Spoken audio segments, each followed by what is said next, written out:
أصعب إحساس في الدنيا لما يكون حد من عيلتك بعيد عنك، ولما بيرجع بتحس إن الحياة بدأت تضحك لك من تاني، زي المواقف اللي جايبها لكم في فيديو النهاردة، وردود أفعال أحبابهم لما شافوهم بعد غياب سنين كتير جدا. بجد رد فعلهم هتخليك تعيط حرفيا. أنا إبراهيم، أتمنى تنضم لعيلتنا وتعمل لايك واشتراك. صلى على النبي ويلا بينا. والد الطفل ده بقاله أكتر من سنة في الجيش، واخيرا والده رجعله من تاني، ودلوقتي هو جوه الكرتونة الكبيرة دي. تعالوا نشوف رد فعل الطفل لما يشوف ابوه بعد غياب سنة كاملة.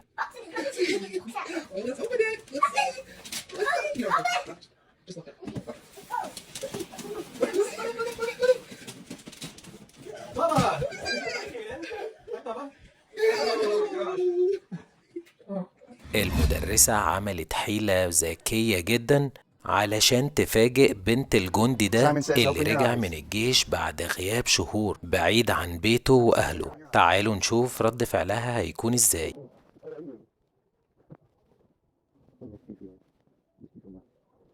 الجندي ده بقاله أكتر من سنتين ما شافش أخته، ودلوقتي هو داخل لها المطعم علشان يفاجئها. تعالوا نشوف رد فعلها.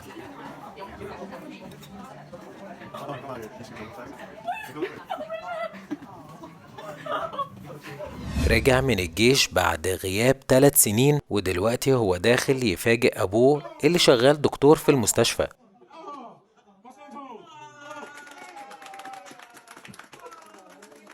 محارب قديم في القوات الجوية الأمريكية بيفاجئ صديقه اللي ما شافوش بقاله 15 سنة.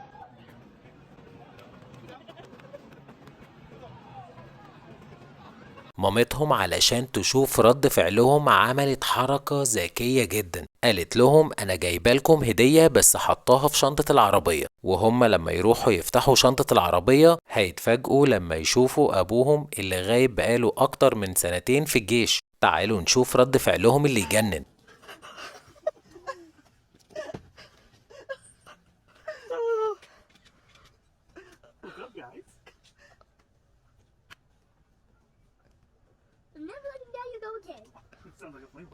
بعد غياب 6 شهور في الجيش رجع وفاجئ أولاده وهما بيتدربوا في النادي.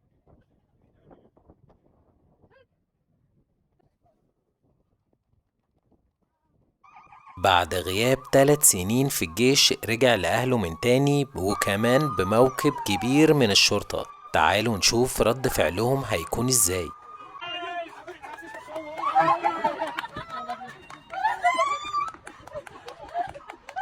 رجع من الجيش بعد غياب 3 سنين علشان يفاجئ أخوه في ليلة فرحه.